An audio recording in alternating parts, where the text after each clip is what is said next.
Abriter une telle cérémonie d'envergure nationale constitue à la fois une fierté et un honneur pour la commune de Koupéla, chef-lieu de la province du Kouritenga dans la région du Centre-Est.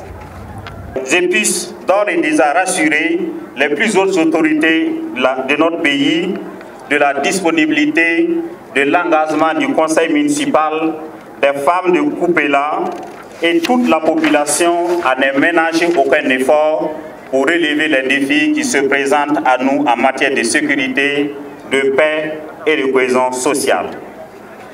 De même, j'invite le gouvernement à rassurer les femmes à travers la prise des mesures fortes allant dans le sens de leur autonomisation afin qu'elles évitent d'être victimes, elles aussi, des causes de radicalisme violent. Par ma voix, les femmes du Kouritenga, du Koulpeloro et du Boulou vous disent Ibarka, Ibarka, Ibarka. Tout en saluant le gouvernement et ses partenaires pour les efforts qu'ils fournissent constamment, nous les exhortons à renforcer davantage leur action en vue de promouvoir et protéger effectivement les femmes du Burkina Faso. Car nous demeurons tous convaincus que plus les femmes seront autonomes et auront leur mot à dire dans les sphères de décision, encore mieux se porteront nos sociétés. La contribution de chaque citoyen, particulièrement de celle citoyenne, est indispensable. Je garde l'espoir que notre détermination permettra de triompher de cette lutte contre l'ennemi du pays des hommes intègres dont la réputation va au-delà de ses frontières. Chères sœurs, au sein de nos communautés, nous avons toujours joué un rôle d'intermédiaire dans les situations de conflit en facilitant la communication et la négociation. Nous sommes de véritables passerelles entre les communautés et représentons des artisans de paix au sein des familles et de la société. Nous avons aussi une onction de pouvoir détecter et de corriger au sein de nos communautés les premiers signes de radicalisation de nos enfants et de comprendre les facteurs susceptibles d'influer leur choix. C'est pourquoi j'invite chacune de nous à s'engager davantage dans cette lutte qui s'avère de longue haleine.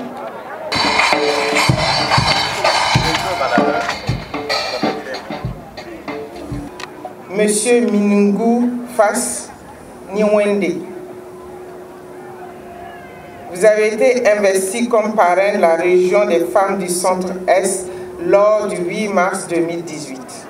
À ce titre, au nom des femmes de la région du Centre-Est, je voudrais officiellement ce jour vous déclarer installé dans vos fonctions de parrain régional.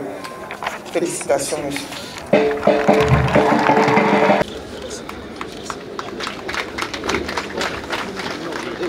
Monseigneur Consibo Prosper, au nom du président du Faso et en vertu du pouvoir qui nous sont.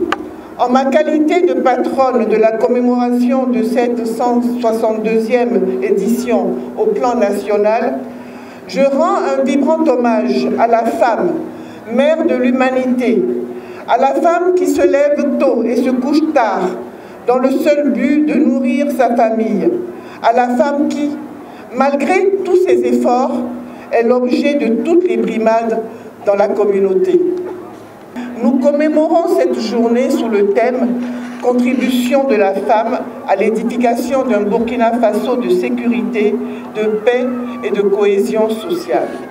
Ce faisant, L'objectif est d'attirer l'attention sur l'impérieuse nécessité de prendre en compte la femme dans la prévention et la lutte contre la radicalisation et l'extrémisme violent dans notre pays. Trop souvent confinées dans le rôle passif de simples victimes, les femmes sont pourtant porteuses d'initiatives et de solutions efficaces contre la radicalisation et l'extrémisme violent. Les femmes peuvent contrer le recrutement au sein de leur famille, dans la mesure où elles jouent le rôle prédominant dans le processus de socialisation de l'individu. Elles sont à même de détecter précocement les premiers signes de déviance chez un membre de la communauté. C'est pourquoi je salue les initiatives développées pour placer les femmes au centre des actions de prévention contre la radicalisation, tout en souhaitant leur appropriation par elles.